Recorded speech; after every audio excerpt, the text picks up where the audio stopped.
Hi, everybody. This is Carol from STS. This is the Adult Cardiac User Group call for January 20th, 2021. We're going to go ahead here and get started.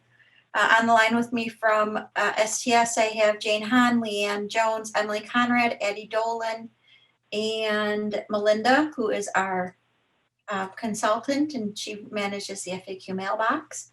And then for my Q view, we have Jeanette, Jean, Joe, and Melanie. We're going to go ahead here and get started with a few STS updates and then updates for my QVIA. And then the pretty much for the user group calls is just a Q&A function.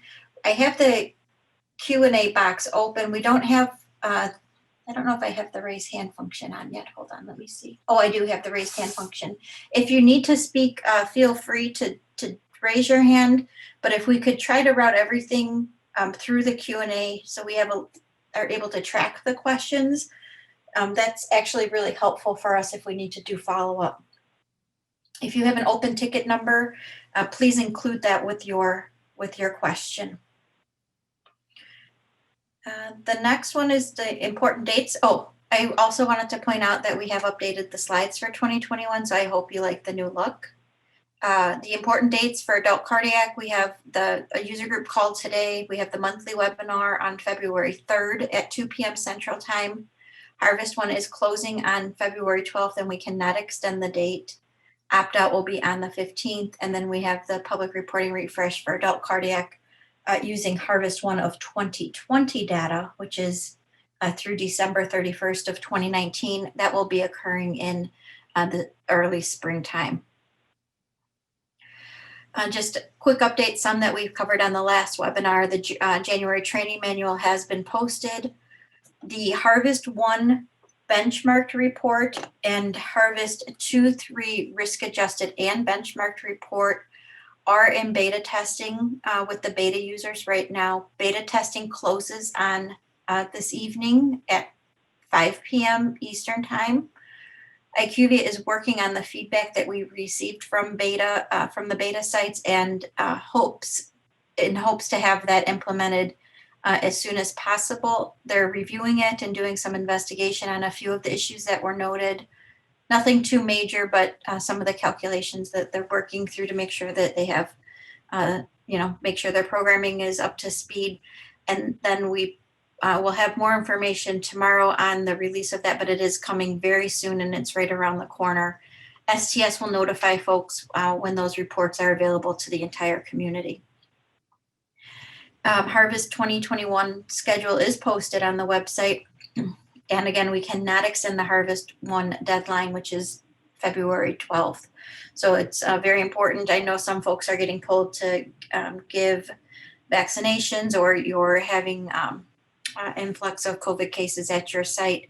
It's really important to work with your administration to let them know that we cannot extend the harvest due to some reporting deadlines that we have that occur quickly following the harvest close. So we need to make sure we can get your data in, cleaned up, and submitted for that harvest close date and for analysis at DCRI on February 12th. Public reporting is again expected to be updated in mid-March around the springtime in 2021. We reviewed this last time, but just to for those who maybe were not able to be on that call, starting with January 1st, cases, we're asking that you use the temp YN2 field to capture this Edwards PhysioFlex angioplasty ring, which was FDA approved. For implant model number, you will choose, I believe it's 777, which is other FDA approved. You can input the implant size, and then you'll need to use the unique device identifier. There will be a field on this form that's already posted. The updated DCF is posted that has this temp YN2 available, and you would just answer yes if they did an implant, a mitral valve implant, and it was the Edwards PhysioFlex angioplasty ring. And then I'm going to hand it over now to Joe Brower for the IQVIA updates. Joe? Great, thank you very much. Good afternoon, everyone. We'll start off with some updates that went into effect last weekend on January 16th. starting with some enhancements for direct data entry users, STS 4931. The algorithm for calculating the initial and total ventilation hours for the version 4.20.2 form has been updated. So you should see that in effect already as of this past weekend. And STS 5209, a case list update for direct data entry. There is now a hospital NPI column added to the case grid, which you can use to filter your case list by. And so that column is an optional setting, and it will not be displayed by default, but you can add that using the settings in the upper right corner of the patient grid. A couple of issues in regard to the participant dashboard report. STS 4564, the other non-card other Thor and the other non-card other VASC items were not showing up. Rather, they were showing up as missing when no was selected on the form. And so a fix has gone through, so that should be displayed correctly now. And then STS 5028, the intra-op blood products were not showing any results on the dashboard, but that should now be resolved. And so those items should now be displayed. All right, next slide. The items listed on this page are set to be added in a release this coming weekend on January 23rd, and a update will be posted to the notifications section for both this and the one from last weekend. So if you want to review those items, they are available in your notifications. For this weekend's update, starting with STS 5506 in regard to the data quality report, we are adding some additional validation checks and edits for the 4.20.2 version. And an updated list will be posted to the library for you after the fix goes live. In regard to the Mips performance measures report, STS 4732, all measures are being updated to exclude patients who are identified as still in hospital for both versions 2.9 and 4.2. And then for the patient-centered risk assessment measure, STS 7, exception logic is being added to update to exclude emergent or emergent salvage status patients. For the harvest summary report, STS 3824, that report was displaying outstanding errors for the prep TR variable, and that will be resolved in this release this coming weekend. And then another item in regard to the participant dashboard, STS 5386, there was a discrepancy in the post-op event calculation on the dashboard, and that has been resolved.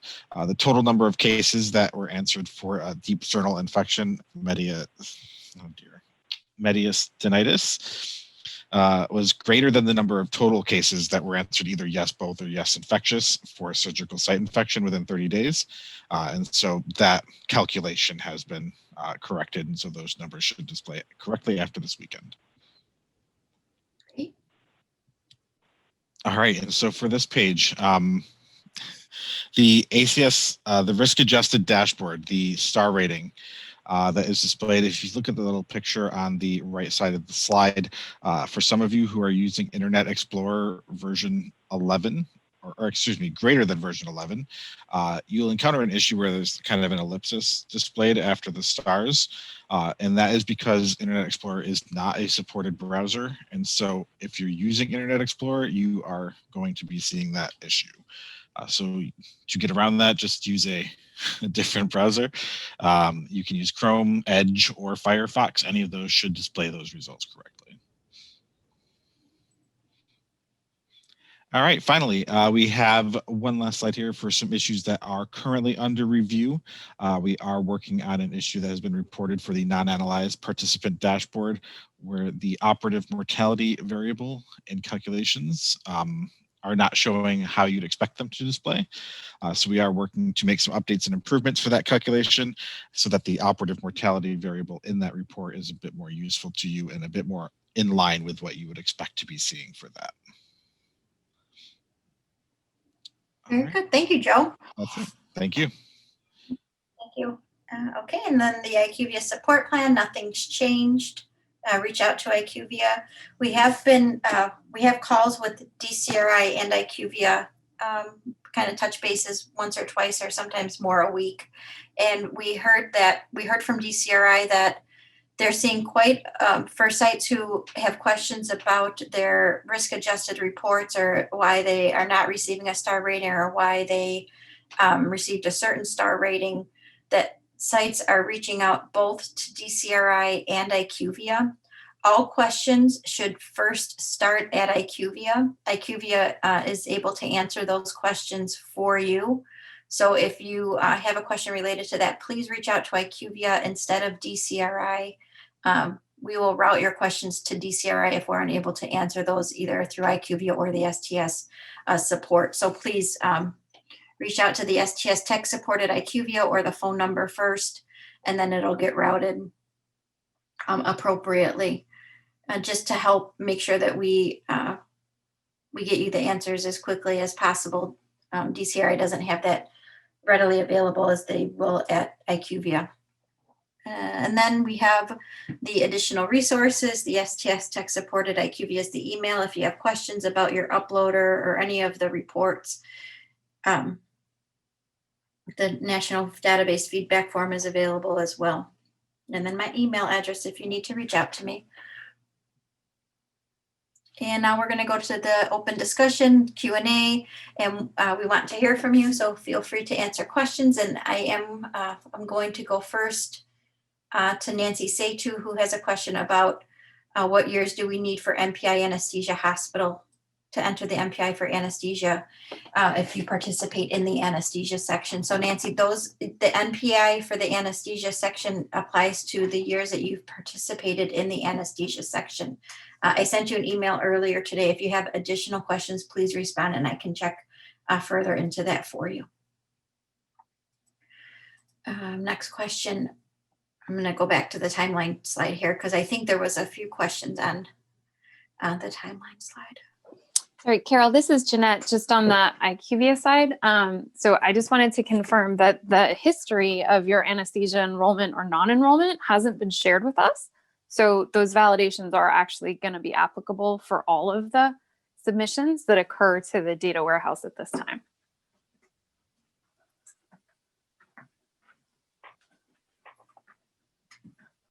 Okay, thank you, Jeanette. How soon after submitting data are you able to see it in the ACSD participant dashboard to view reports? And I know it's near real time, but you feel free to please. Yeah, this is Jeanette. So the participant dashboard is going to be refreshed after you do an upload. So once the card appears in the uploader interface, it's going to generally take between 5 and 30 minutes for the data to show up in the participant dashboard. It sort of just depends on how big your submission file was. We've got to run through all those calculations and get that updated so it's showing in there. And it also sort of depends on how much activity there is in the system at the time. There's kind of a variety of factors, but it should be there within less than 30 minutes.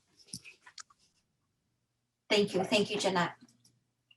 Next question. Are patients with COVID positive patients in the denominator for reports? So on the IQVIA side, those patients are not being excluded in the raw data. So in your various uploader and harvest summary reports, they are not being excluded. However, when that data goes over to analysis at DCRI, they are excluding those patients from the denominator of the reports, and they will be reported out separately on the IQVIA benchmarked reports. What dates are included in the public reporting? So public reporting, which is expected to be refreshed earlier this spring, will include the CABG composite is a 12-month composite. So that will be January 1st, 2019 through January 31st, 2019. The valve composites and valve plus CABG composites are based on 36 months of data.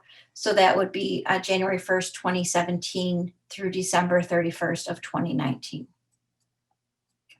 I tried to get my post-op pneumonia rates for ICAB patients. It doesn't appear that complication data is available. Am I missing it? No. So Deborah, that information will become available with the benchmarked reports which are currently finishing up beta testing and anticipated to be released in the very near future. We will let sites know when those are released. Beth has a question regarding MIPS, and this, Beth, all MIPS questions need to be submitted to Donna McDonald, and I'll have Leanne put her email in the chat box for you. And Carol, can I respond? It's Melanie. I Yeah, actually sure. spoke to Beth yesterday. So Beth, I did send you a follow-up email in regards to our discussion for yesterday. So I'll send another update later on this afternoon, but you should have received that maybe about a couple minutes, 10 minutes ago. Thank you, Melanie. Next question is, I came on the call a few minutes late. Was there an update on the next harvest deadline? So we will not be, the harvest deadline is set for Friday, February 12th at 11:59 p.m. Eastern time. We cannot extend it related to other deadlines that are pending the analysis of this data. So we will not be able to extend it past February 12th. The opt-out is February 15th. Can you show, so I'm showing the deadline screen. I think this is what you want, Elizabeth. Let me know if it's something different. Is the new temp field only if valve placed in mitral position, or does this include all valve positions? So it is just for the temp YN2 field is just for the mitral position. It will show up blank on your other cases because it's a temporary field that doesn't have any parent-child parents related to it. So it will show up blank. Unfortunately, you can just ignore it on the missing variable report, but it is intended to be filled out for all mitral cases that have implants. When will we be able to see our current contact forms on IQVIA? And I think that has to do with the CRM integration. And I don't know if I'm not the one to give update on that. If anybody is.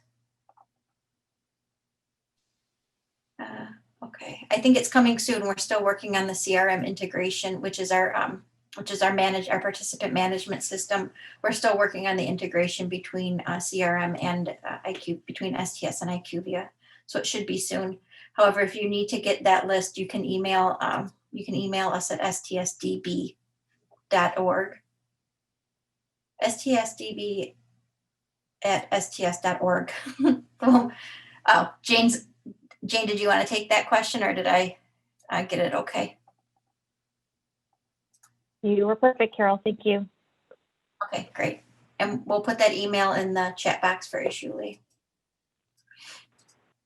For the adjusted report, it doesn't let you filter by physician. Is there a way to filter data by surgeon? No, we do not have NPI filtering available at this time on the reports. If your surgeons are interested in obtaining a surgeon level composite measure, you could also reach out to stsdb@sts.org. Leanne just put that email in the address, and there's a consent form that they would need to fill out to be able to have access to their surgeon level composite report.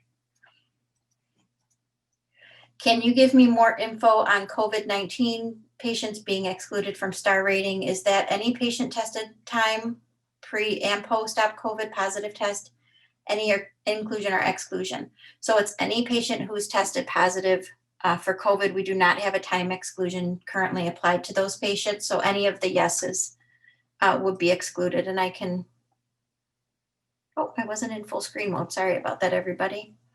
I can show you that here.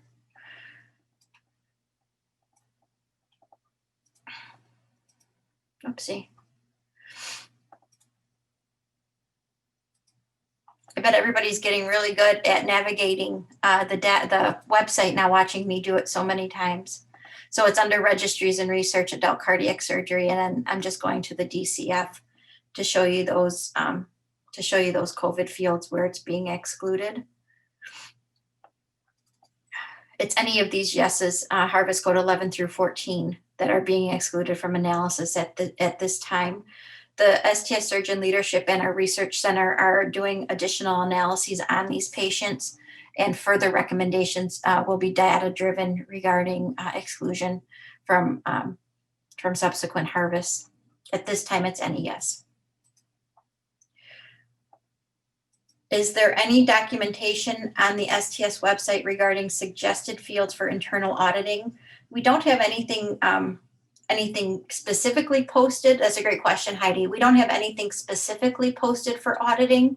However, I can tell you what you would want to focus on are things that impact your outcomes. So your risk model variables, the endpoints that we use in the risk adjustment, in the risk adjusted measures and the NQF measures.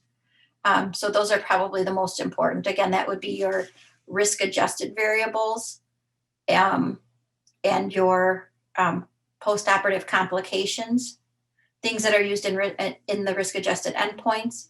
And also you would want to check probably what's used in determining procedure identification as well. I'm sorry I missed this, but I am only able to see a report for 2019. Is there a newer risk adjusted report available? So Deb, that report should be coming very soon. Beta tested is just finishing up on that today.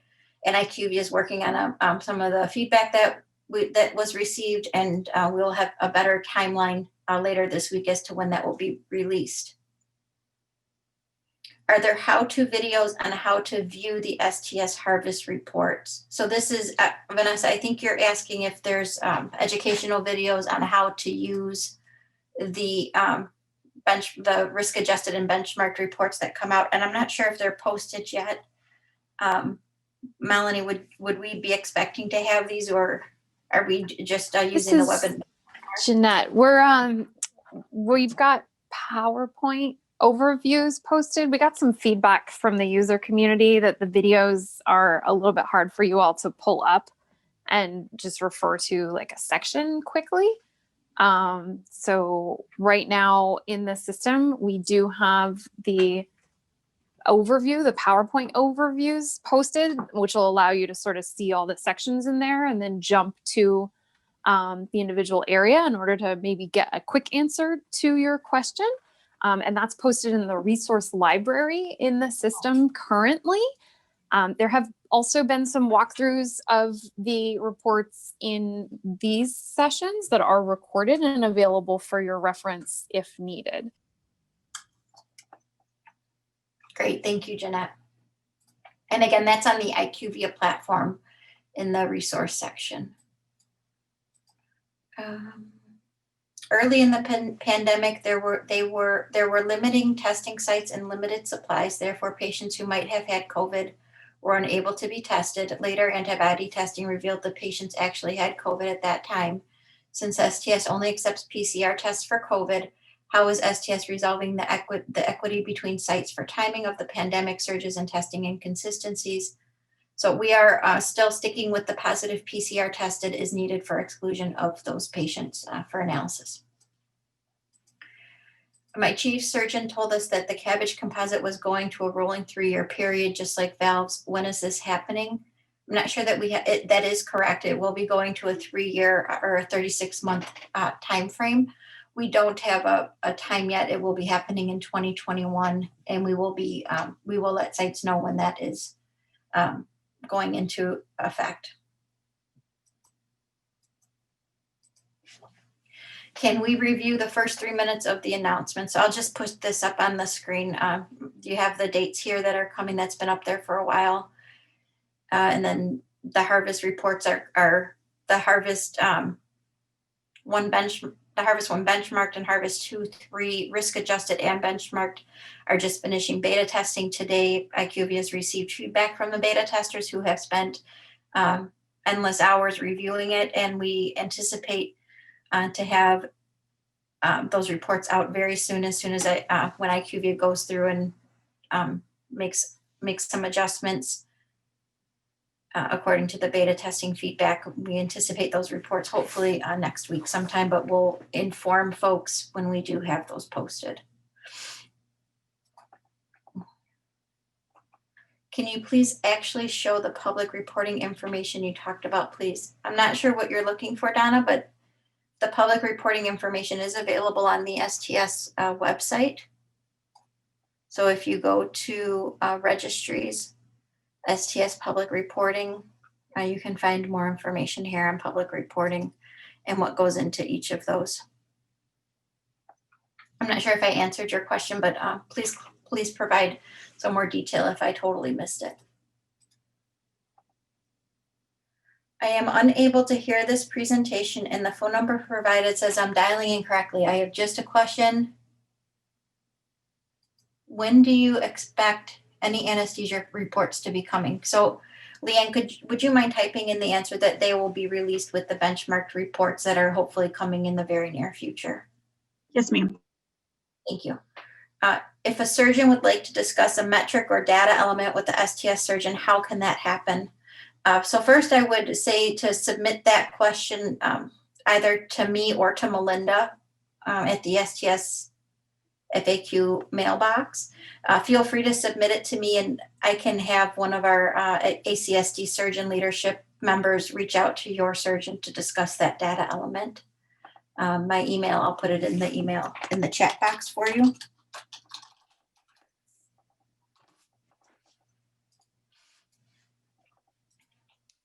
Melinda, are you here? Are you unmuted? Because I think we're going to have a couple questions here coming.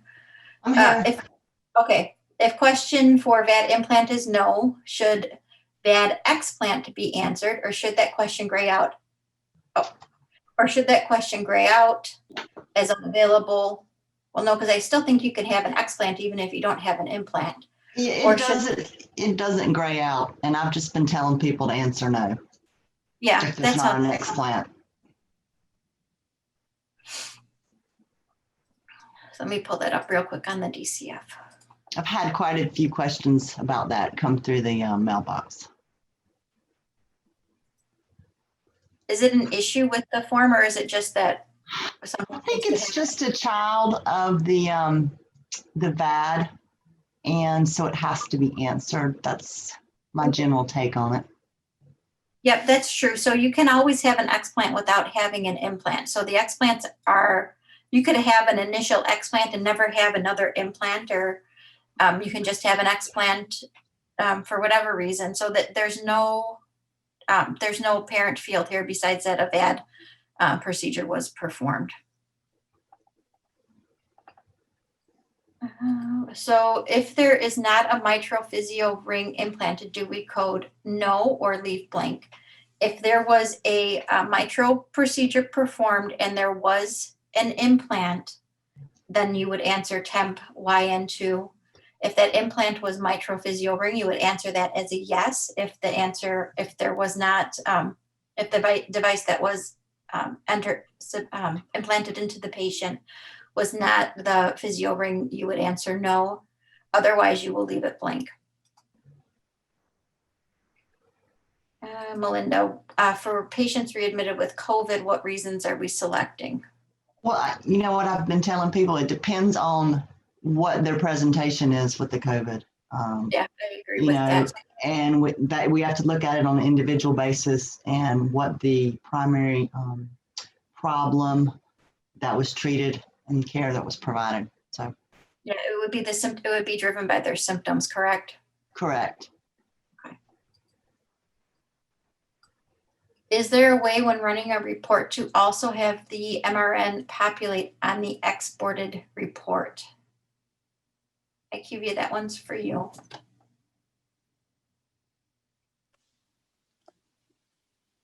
This is Jeanette. The medical record number, or MRN, hasn't been raised as a priority field for all the participants. So this is a very interesting suggestion. We'll need to take this back and discuss it with the STS team. Okay, thank you. And I think, okay, thank you. Next question, when can we expect to see our analyzed report for second quarter 2020? So that report, as I've stated, that report is finishing up beta testing today, and hopefully we'll have it out in the very near future. IQVIA is working on the feedback that they've received from the beta testers. Are the surgeon-specific report links posted in STS or just sent to the surgeon's email? So do you all want to take this one? My understanding is that it's on the surgeon dashboard when they log in. Yes, Carol, you've got it. So when the surgeons log into the system, they can see their own NPI report. Great, thank you. So it's in the IQVIA platform for the surgeon's login. If the patient has no history of lung disease and FEV1 is normal, do we still use DLCO to determine lung disease? So this is a great question because this is actually one that we have recently provided clarification for in the training manual, because there are some patients who have very poor DLCOs, but their FEV1s are normal. So let me pull this up because I think we did Dr. D'Agostino and Melinda worked very hard to make sure that we had this clear. And Melinda, do you happen to know? I don't want to do all this. It's sequence 405. Thank you. It's imprinted on my brain. Oh, it was a little painful. So this is the training manual sequence 405. This update was placed in November following AQO and some feedback that happened around AQO time. Dr. D'Agostino worked with some pulmonologists at Leahy to come up with this to help us code this better. So what it says is that the DLCO can be used to determine the severity of lung disease. The lowest predicted of either of the simple DLCO or DLCO-VA uncorrected should be captured. And then further down it says code the most severe category. If there is a discordance between FEV1, DLCO, the ABGs, or the inhaler criteria, then you would follow this hierarchy. So if the FEV1 is 60%, which that's a norm, that's considered mild. The DLCO is 45% and the ABG-OPO2 is 50%. You would code this as severe. You're basing that off of the room air ABG, right? Correct. And we have the DLCO listed up here. The criteria listed up here: mild is greater than 60, DLCO moderate is 40 to 60, and severe is less than 40% of the predicted. So another example would be the FEV1 is 45, which is considered severe. You have a DLCO of 40, which is considered moderate. You're going to code this as severe because you're going to code the most severe of these two, which is the FEV1 of 45%. Right. I think the only thing I want to mention is for the DCLO, the mild criteria there, it's greater than 60%, but it's lower than the lower limit of your normal. So you have to look at your limits when you are looking to see if the patient may have a mild lung disease based on the DLCO. So I just wanted to point that out so people understand that you do have to look at your lower limits. Yeah, that's great because this next sentence here, I think also covers that, but that additional, so it says, for example, DLCO is 72% and the normal value, this would be facility, is this facility driven, Melinda?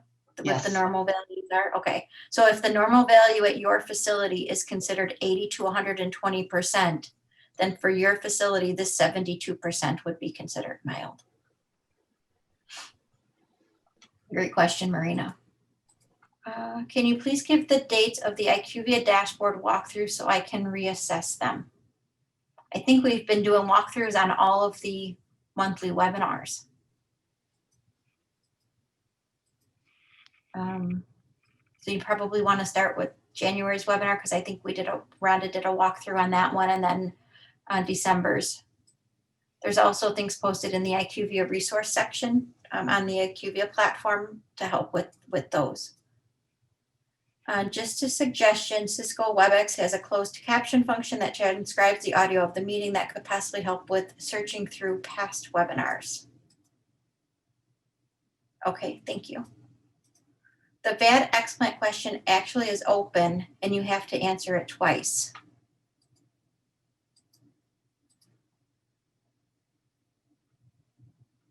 don't know why you would have to answer it twice. Are you saying you have to answer maybe the parent to the second one? I'm not sure what she's, Yeah. We can check into that one, Beth. Thank you.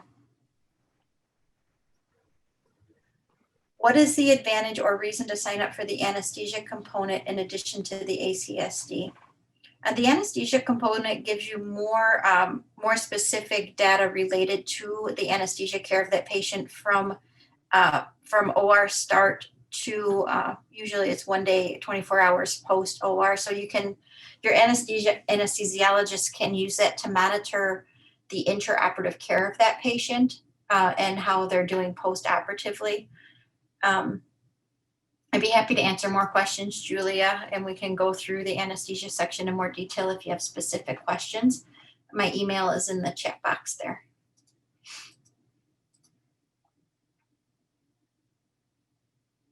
So left atrial appendage, and I think, Melinda, we're still following up on this one with the surgeons regarding the obliteration versus the amputation.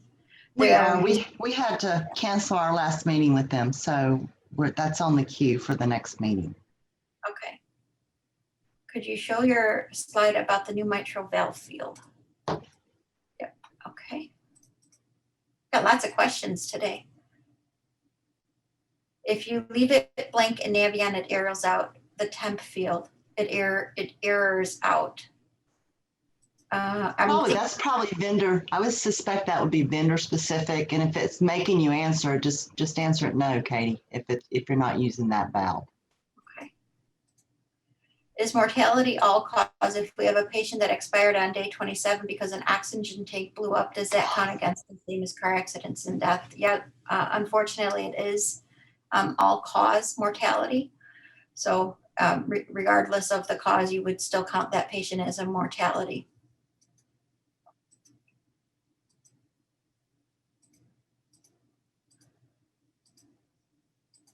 Please add the MRN. The surgeons cannot access any other number to find the patient's reference.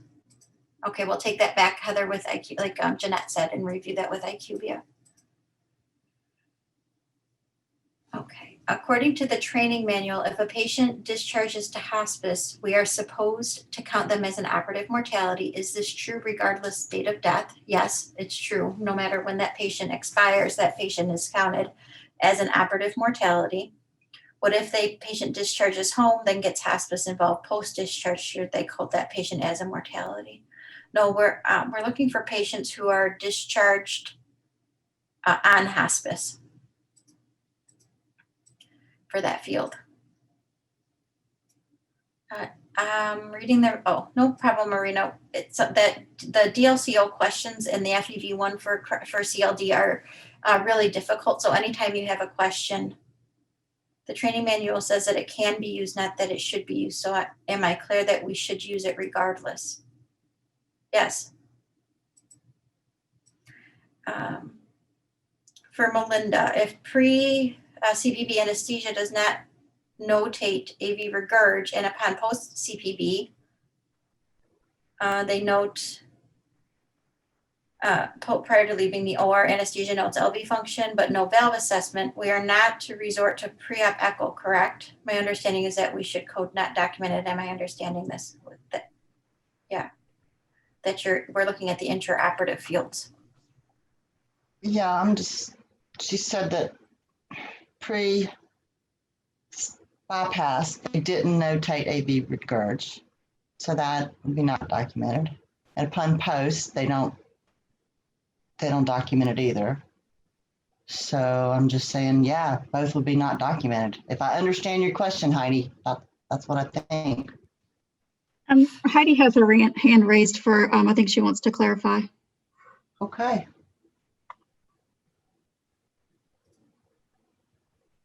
Hello? Yep. Hi, Heidi. Hi. So on our intra-op TEs, our anesthesiologists will put a pre-CPB section and then a post-CPB section. And my pre-section, it says LV, global hypokinesis, RV function normal, moderate MR, central jet, P2, P3.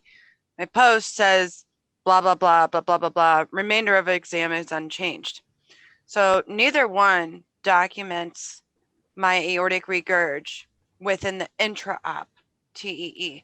My understanding is that we are not to go to our preoperative TEEs and utilize those values, right? Once you're in the OR, you're in the OR. You can't go back to your preoperative TEEs or echoes, correct? Oh, correct. Yeah. I mean, Thank you. 2565 is for an intra-op TE Correct. post-procedure. So Right. it's the You one can't- done intra-op. Right. So you can't go back to your preoperative ones and try and utilize those. I just want a clarification on that, right? Right. No, Right. looking at the Thank you. procedure, how, yeah, you're welcome. Perfect. Thanks.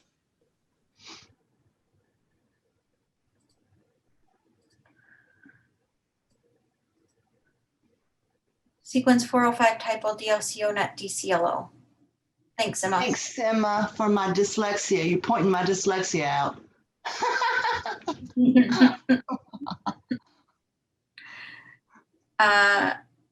See, if we have a patient that was readmitted due to COVID-19, what readmit reason should we select? So again, it's what the patient, the symptoms that the patient came in with, or whatever the diagnosis was outside of COVID-19. If they're coming in with pneumonia, then you would code pneumonia.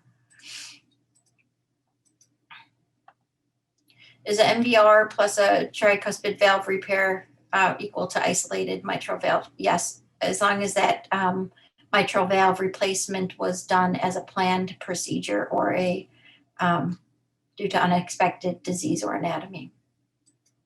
Then it will stay in the isolated MVR category. Can I designate AVR, MVR, TVR to AVR, MVR category? Yeah, I think that stays in the double valve category. Let's look at that real quick.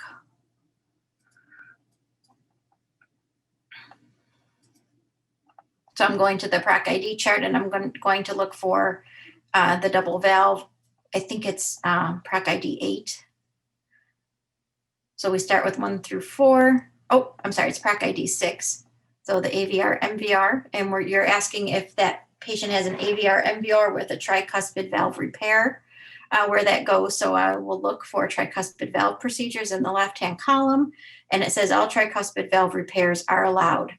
So you keep that patient would stay in the AVR, MVR category, assuming that the AVR and MVR were done either as planned or unsuspected due to disease or anatomy.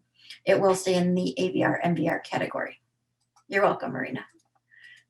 Would you please clarify the change to only participant level public reporting in 2021? Does this mean star ratings based on MPI numbers will no longer be reported and only star ratings based on PID numbers will be reported? I'm going to ask Jane Hahn if she wanted to take this one, if she's available, because I'm not really sure. Yes, that is correct. Public reporting will be at the PID level only. Although we will be listing hospital names and their city state on that PID page so that the patient population, the public knows where to go. So that additional detail will be provided. Thank you, Jane. Can you please answer the hospice immortality again? Any patient who is discharged to hospice is to be counted as an operative mortality, regardless of when that patient dies. If a patient is discharged to acute care hospital, so discharged, by discharged you mean transferred to another acute care hospital, do we include all blood products given at the other hospital in our STS registry? Yes, any patient that is transferred to another acute care hospital following a procedure at your hospital, you're to collect the post-operative sections until that patient is discharged from acute care, no matter if they're at your hospital or subsequent hospitals. So you should collect all blood products given at the other hospital as well. And then I see we have a hand raised, Cindy, and you might have to unmute yourself, Cindy. You can go ahead and talk if you have a question.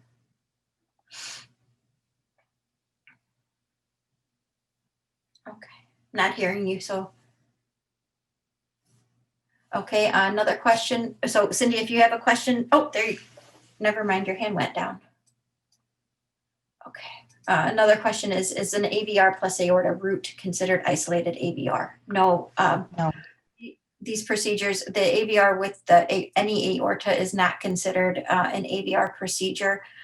We don't have a risk model for aorta procedures at this time. The data from 2.9 is being looked at, and they are the Aorta Task Force is working with the Quality Metrics Task Force at STS to build a risk model, and they've started that procedure. They started that about a month ago. So we should see some risk models coming out probably within the next year for aorta. But at this time, any procedure that is combined with an aorta procedure goes into the other category. What if the patient gets a referral to hospice prior to discharge, but isn't initiated until after discharge? Okay. If the intent is for that patient to go to, I think we would probably want to review this one with the surgeon leadership. If their discharge status is discharged to inpatient or discharged to outpatient and they're going home. Or discharged to home hospice. Yeah, home hospice is the same as hospice. Right. I would probably want, if Courtney, if you have a specific patient that you want to ask about, we'd be happy to hear more from you. But I think that these are kind of what ifs. So really it's difficult to answer that question. Patient discharged alive dies after discharge greater than 30 days from OR, traveling to ED, codes en route, unsuccessful resuscitation, expires in the ED, but was never admitted.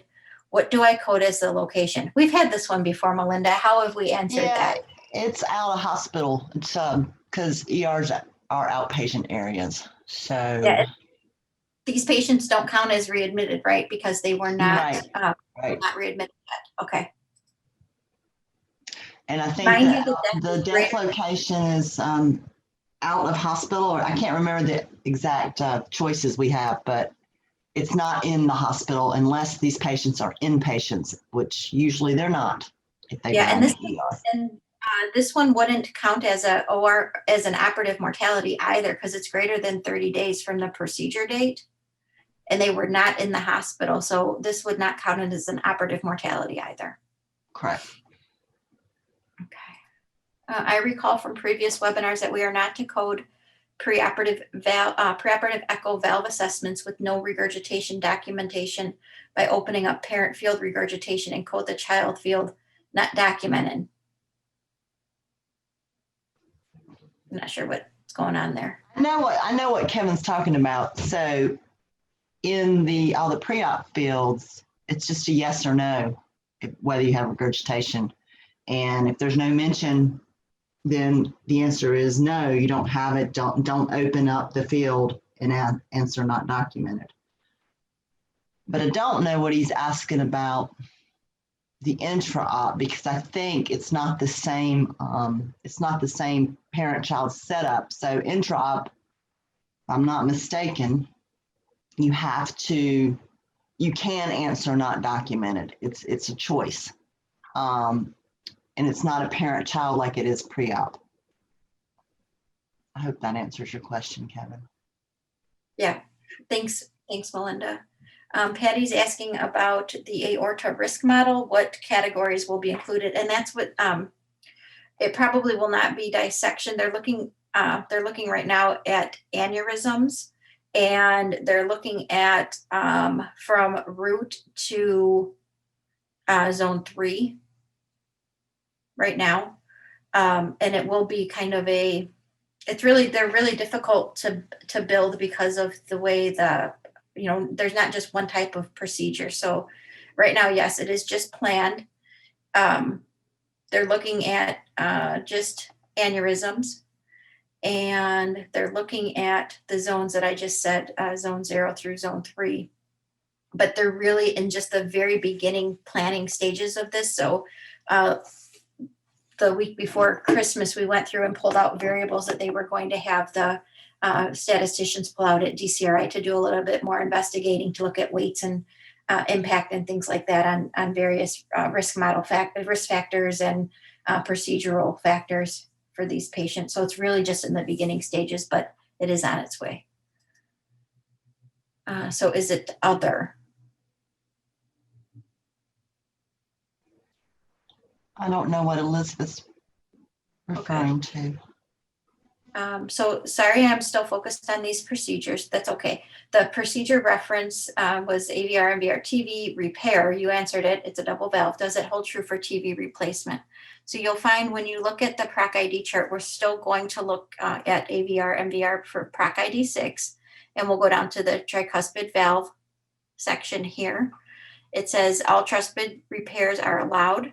Tricuspid replacements or surgical prosthetic valve interventions, not explanted valves or valvectomies, are only allowed if the tricuspid procedure was unplanned due to surgical complication. So if you had a patient that was a planned aortic and mitral valve replacement, they take that patient into surgery, and for some reason, something happens during the surgery that causes the surgeon to have to do a tricuspid valve replacement. It would be considered a surgical complication. Then it would stay in the AVR, MVR category. If it was a planned tricuspid valve replacement, in addition to the AVR, MVR, it would move it into the other category. I just want to clarify Melinda's answer to the previous question regarding intra-op TEE.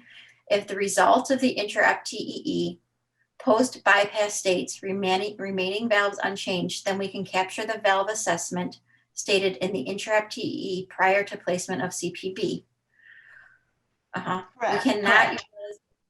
We cannot utilize the pre-op TEE results for post-procedure TEE. The answer given wasn't that clear to me, perhaps just misunderstanding. No, you have it correct, Heidi.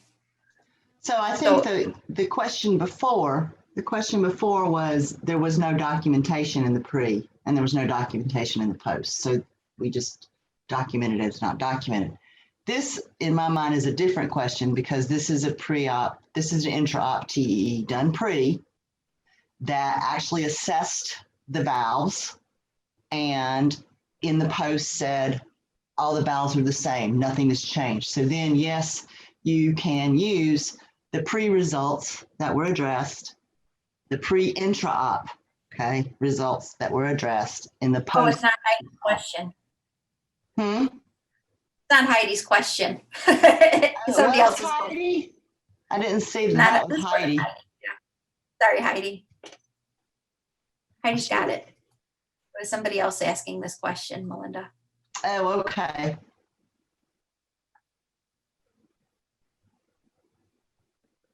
Okay. Welcome, Patty. And Melinda, Kevin says, thank you. That made sense. And then I logged in late due to some internal internet issues. Did you show a slide with the known IQVIA issues and fixed IQVIA issues? Yep.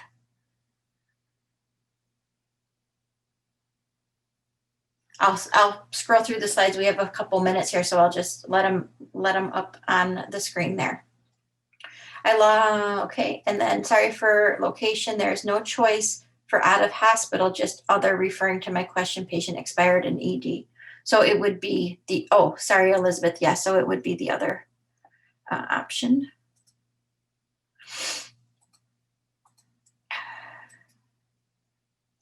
My allergies are kind of bad. Sorry, everybody, for sounding congested.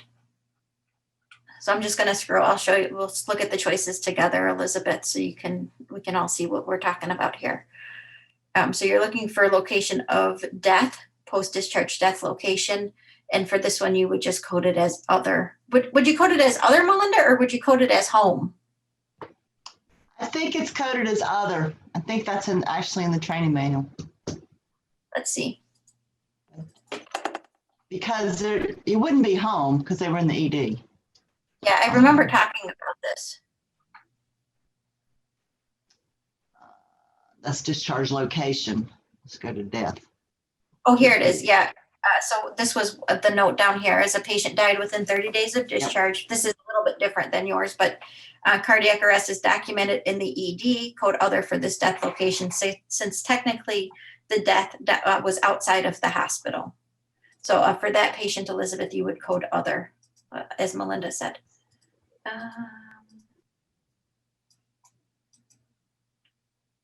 Okay, I'm waiting, Julia, for you to send in your last question. And then Donna says DC location would be other. Yep, thank you, Donna, for the DC location for other. And, oh, somebody wanted me to show these. So these were the, oh, MVR plus maze is not an isolated MVR. No, actually it is, Julia. Okay. April 1st, we did a really great webinar on the PROC ID chart. I highly recommend reviewing that webinar. It went through the PROC ID in a very detailed way, going through like line by line. But let me show you. So we're looking at mitral valve replacement, which is PROC ID 3. And because you're going into the cavity and you're performing this maze procedure, you're already in kind of that same spot. So both epicardial and intracardiac maze procedures performed along with the mitral valve replacement keep it in the mitral valve category. So we're looking here at, this is row 3 here.